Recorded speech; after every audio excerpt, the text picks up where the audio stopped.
Isomers दो तरह का होता है, एक होता है स्ट्रक्चरल आइसोमर और एक होता है स्टीरियो आइसोमर। स्ट्रक्चरल आइसोमर वो होता है जिसका मॉलिक्यूलर फॉर्मूला तो सेम हो, मतलब एक चीज़ तो रहना चाहिए सेम दो एलिमेंट्स में, तब वो आइसोमर कहलाएगा। बट उसका स्ट्रक्चर डिफरेंट हो तब वो स्ट्रक्चरल आइसोमर होता है।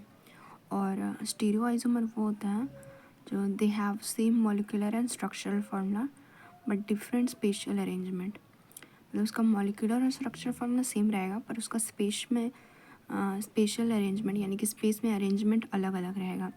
जैसे यहाँ पे दिख रहा है ए है, मीन्स ए भी है और एक डी नीचे साइड और सी ऊपर साइड है, इसमें डी भी ऊपर सी भी ऊपर। तो ऐसे स्पेस में अरेंजमेंट अलग अलग हो उसको बोलते हैं स्टीरियो आइसोमर। ये एग्जांपल है, जैसे कि जैसे एक तो नीचे एक तो ऊपर हो या फिर दोनों ऊपर हो इस टाइप, या दोनों नीचे हुआ है ऐसे करके जो होता है वो सबको बोलते हैं स्टीरियो आइसोमर।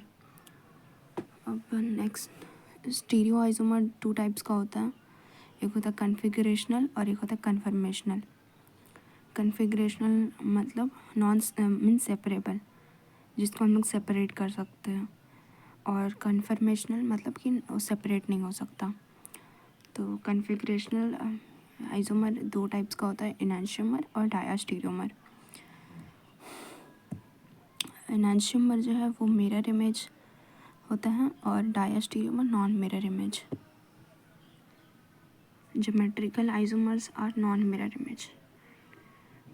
यहाँ पे एनांशियोमर्स जो होता है ना वो ऑप्टिकल आइसोमर्स हैं और डायास्टीरियोमर्स वो स्टीरियोमर्स हैं जो कि नॉन मिरर इमेज हो। लाइक इसमें नॉन मिरर इमेज होगा तो वो ज्योमेट्रिकल आइसोमर्स इसमें आ जाएगा क्यों नॉन मिरर होता है, और कुछ कुछ ऑप्टिकल आइसोमर्स ऐसे होते हैं जो कि नॉन मिरर हो तो वो सब भी डायस्टीरियोमर्स में आ सकते हैं।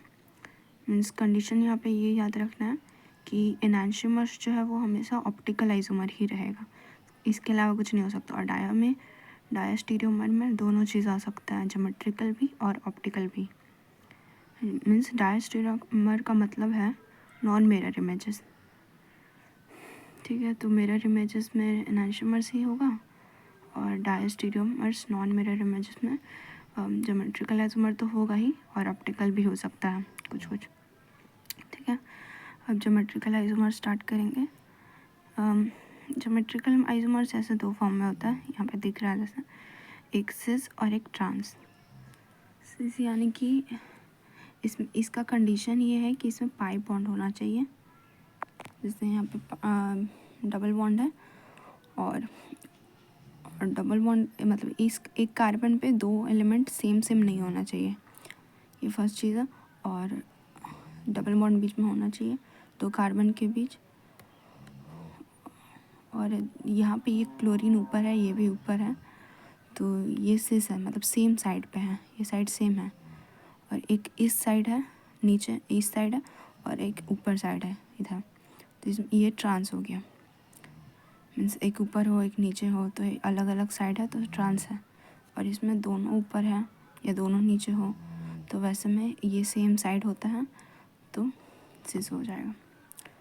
और सेम होने के लिए जैसे यहाँ पे क्लोरीन है, यहाँ पे क्लोरीन तो नहीं लगा सकते क्योंकि एक कार्बन एटम के ऊपर दो एलिमेंट सेम नहीं होना चाहिए, ये कंडीशन है ज्योमेट्रिकल आइसोमर का। तो वही सेम ऐसे ही हो सकता है, एक इस तरफ एक इस तरफ, इस दोनों ऊपर रहे या दोनों नीचे रहे। तो सिस ट्रांस आ गया होगा समझ। Same type of atoms on same side cis, same side में सेम टाइप का एटम होगा क्लोरीन तो फिर वो सिस होगा। और same type of atoms on different side, अलग अलग साइड में हो तो वो ट्रांस होता है। अब नेक्स्ट एग्जांपल है trans but two ene with प्रोप्यूट, मीन्स 4 कार्बन है और सेकंड पोजीशन पे डबल बॉन्ड लगा है तो ये हो गया ब्यूट टू इन। और इसमें हम लोग देख सकते हैं कि एक कार्बन के ऊपर अलग अलग एटम्स हैं तो हाँ तो भी तब ये ज्योमेट्रिकल आइसोमर का कंडीशन को फुलफ़िल करता है। अब देखना है कि दोनों सेम साइड पे है कि अलग अलग है, मीन्स एक ऊपर नीचे है या फिर दोनों ऊपर ही है या दोनों नीचे। तो ये ऊपर नीचे है फर्स्ट वाला, तो ये ट्रांस है। और इसमें एक दोनों ऊपर साइड है, तो ये सिस है, सिस ब्यूटोइन, ट्रांस ब्यूटोइन, दोनों आइसोमर्स, दोनों ज्योमेट्रिकल आइसोमर्स है एक दूसरे का। अब condition for geometrical isomerism, double bond, it gives rise to restricted rotation.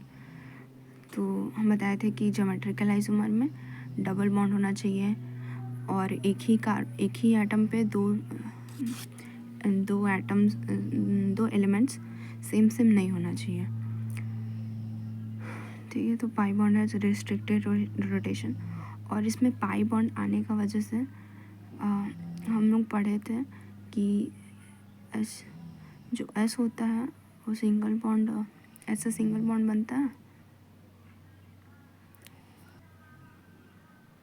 नहीं मीन सिग्मा बॉन्ड जो होता है वो लेटरली होता है, और पाई बॉन्ड जो होता है वो लाइक सिग्मा बॉन्ड ऐसे ऐसे करके रहेगा, ये इसका ऑर्बिटल ये इसका, बट पाई बॉन्ड जो होगा ये इसका ऑर्बिटल यहाँ होगा, इसका ये वाला ऑर्बिटल ऐसे वर्टिकली रहेगा, तो ये दोनों के बीच फोर्स अट्रैक्शन होगा जिसका वजह से पाई बॉन्ड बनेगा। तो इसका वजह से रेस्ट्रिक्टेड रोटेशन हो सकता है, ये पूरा घूम नहीं सकता ये कार्बन इस टाइप से। देखो 3 सिग्मा होना, 3 सिग्मा है तो sp2 हाइब्रिडाइजेशन, 1 2 3, 3 सिग्मा है इस कार्बन के ऊपर, तो sp2 हाइब्रिडाइजेशन। और sp2 हाइब्रिडाइज्ड जो एलिमेंट होता है वो उसका ज्योमेट्री होता है ट्रायंगुलर प्लेनर। देखो यही सिग्मा बॉन्ड है, ये पाई बॉन्ड है, तो इसका वजह से इसमें रेस्ट्रिक्टेड रोटेशन आ जाता है। ये सब प्लेन में है, ठीक है, ये वाला, ये दोनों और ये दोनों प्लेन इसी प्लेन में है, और ये दोनों ऊपर, ये ऊपर है ये नीचे है प्लेन के, तो इसका वजह से आता है ट्रायंगुलर प्लेनर ज्योमेट्री और 120 डिग्री होता है।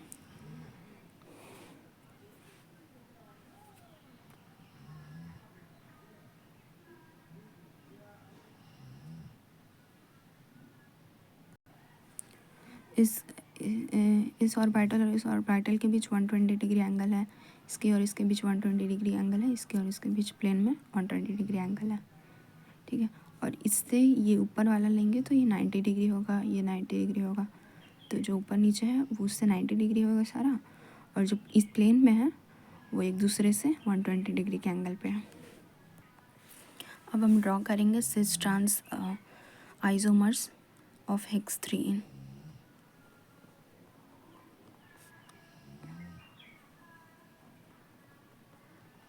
hex 3 in C 3 4 5 6 कार्बन है। अब इसमें थर्ड पोजीशन पे डबल बॉन्ड लगा है, 1 2 3, थर्ड पोजीशन पे डबल बॉन्ड है, तो इस तरफ क्या हुआ, ये दोनों तो ऐसे होगा और इसके साथ ऐसे 4 पोजीशन होगा, ठीक है। तो यहाँ पे C2H1 2 3 hydrogen plus 2 3 to 5, C2H5 यहाँ पे H, यहाँ पे H। अब बताइए कौन सा टाइप का आइसोमर है, सी से या ट्रांस है। अब नेक्स्ट C2H5 H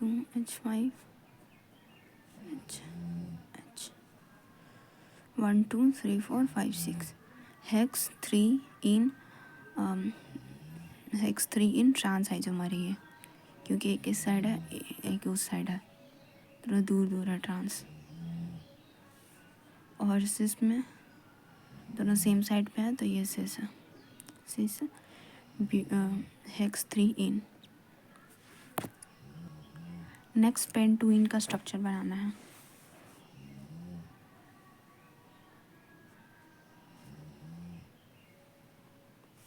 ठीक है, तो 5 कार्बन बना लेंगे, 3 4 5।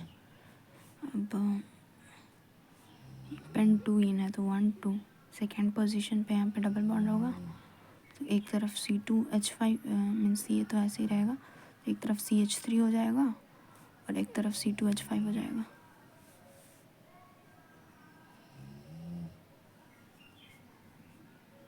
सॉरी,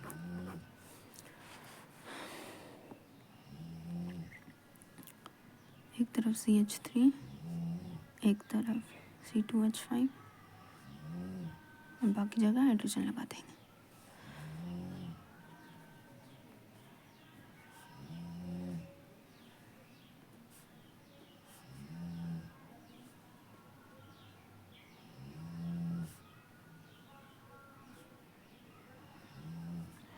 तो ये सिस फॉर्म ऑफ पेंटोइन है और ये ट्रांस फॉर्म ऑफ पेंटोइन है। एक साइड है, एक इस साइड है, दूर दूर है।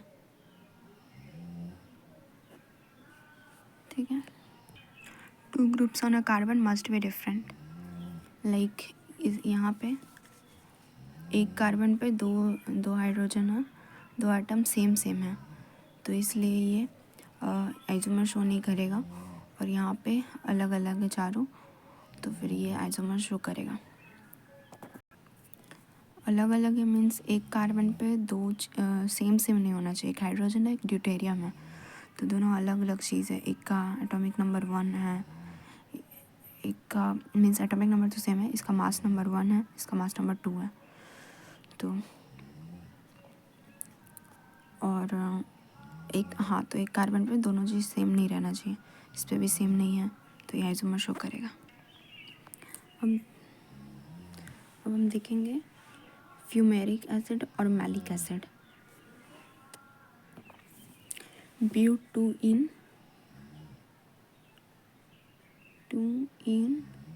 1,4 dioic acid.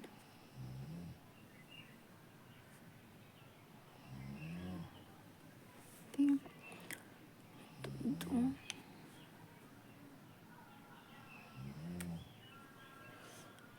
COOH carboxylic acid.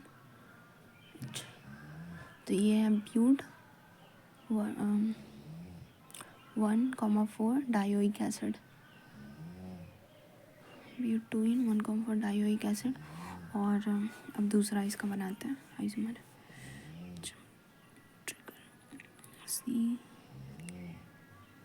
COOH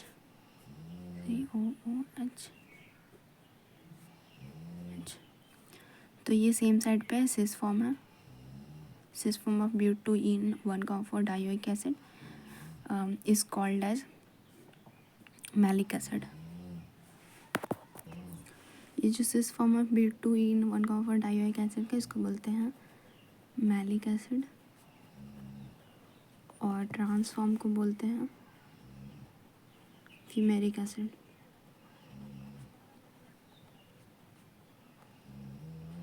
आप ऐसे याद कर सकते हैं FT, मीन्स जो ट्रांस फॉर्म है वो फ्यूमेरिक एसिड है FT, और जो सिस फॉर्म है मैलिक एसिड है MCFT। ठीक है, ये हो गया फ्यूमेरिक एसिड और मैलिक एसिड एक दूसरे का ज्योमेट्रिकल आइसोमर्स है।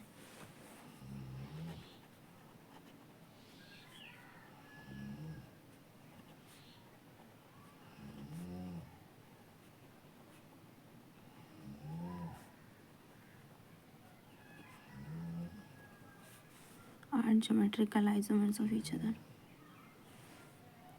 एक होता है सिनामिक एसिड, जिसमें जो कुछ ऐसा होता है,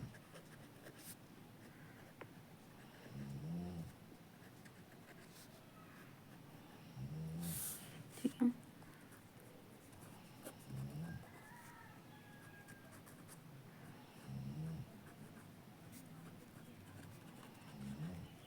तो इसमें पहले ग्रुप्स तो डिफरेंट हैं, एक कार्बन पे 2 सेम ग्रुप नहीं है। ठीक है, अब ये भारी वाला जो एलिमेंट होता है, लाइक ऐसा देखा जाता है कि सी है, तो ये तो भारी है हाइड्रोजन कंपैरिजन में, इसका मॉलिक्यूलर वेट ज़्यादा है, एटॉमिक वेट ज़्यादा है। तो ये सिस फॉर्म है, ये ट्रांस फॉर्म है, मीन्स दोनों अपोजिट साइड पे हैं ये दोनों, और यहाँ पे ग्रुप सेम साइड पे हैं, तो इससे ये दोनों सिनामिक एसिड है।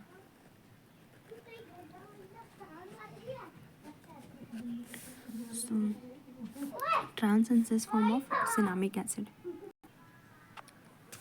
अब मॉलिक्यूलर वेट के हिसाब से देखते हैं तो तब जो ज़्यादा भारी होता है, भारी भारी सेम साइड होता है, उसको बोलते हैं सिस फॉर्म, जेड से रिप्रेजेंट करते हैं, मीन्स सिस जैसा होता है उसको जेड ई जेड फॉर्म बोलते हैं।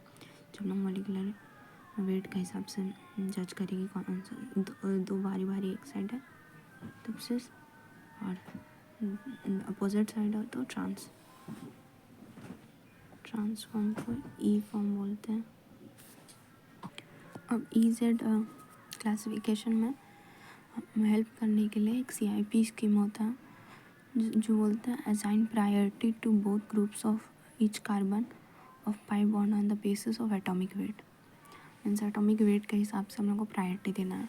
तो यहाँ पे हम लोग कैसे पता करेंगे कि सिस फॉर्म है कि नहीं है, सिस है कि ट्रांस, मतलब ई फॉर्म है कि जेड, ई है कि जेड है।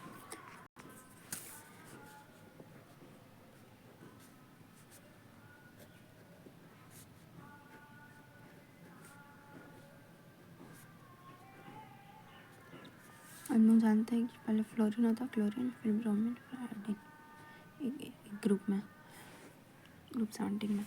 तो नीचे जाते जाते तो ये ज़्यादा भारी हैवियर होते जाता है, सबसे हैवी ये होगा, उसके बाद ये हैवी होगा, तो दोनों हैवी सेम साइड पे, तो ये सिस यानी कि जेड फॉर्म है।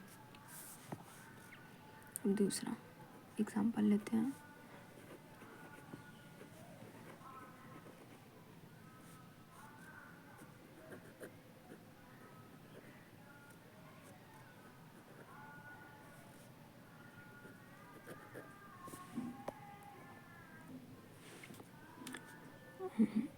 यहाँ पे ऑक्सीजन और नाइट्रोजन में हैवियर होता है ऑक्सीजन, ठीक है।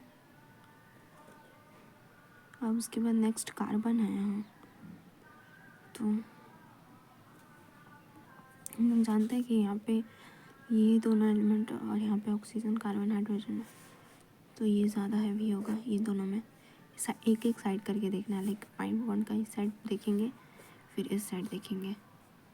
तो इस साइड जब देख रहे हैं तो यहाँ पे नाइट्रोजन है, एक नाइट्रोजन में 2 मिथाइल ग्रुप लगा है, तो ये ज़्यादा भारी होगा।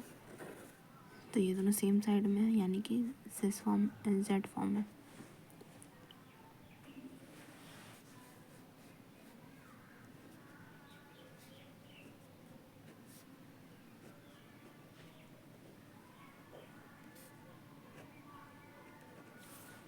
अब इन दोनों में ये भारी है, इन दोनों में ये, तो ये ई फॉर्म है, अपोजिट साइड पे ई, सेम साइड पे जेड। ये ड्यूटेरियम है, ट्राइटियम है, दोनों हाइड्रोजन से भारी होता है, हैवी होता है। ट्राइटियम सबसे हैवी है, उसके बाद ड्यूटेरियम, उसके बाद hydrogen. Tritium is the heaviest, then deuterium, then hydrogen.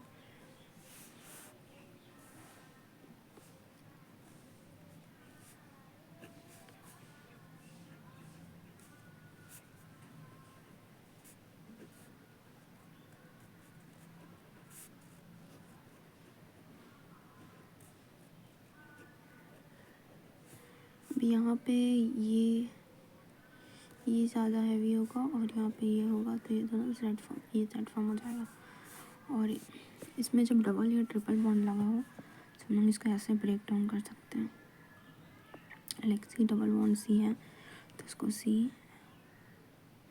एक सी और एक दो, ट्रिपल बॉन्ड सी है तो एक सी, 2 सी, 3 सी, ऐसे करके हम लोग इसको ब्रेक डाउन करते हैं। तब यहाँ पे ज़्यादा आइटम्स है तो ये ज़्यादा हैवी होगा, तो ये दोनों में से इसको चूज़ किए। और यहाँ पे तो पता ही है कि यहाँ पे सिर्फ ओ है, ऑक्सीजन और हाइड्रोजन है, यहाँ पे इतना सारे एलिमेंट्स हैं तो ये ज़्यादा हैवी होगा। तो ये है जेड फॉर्म, सेम साइड पे है तो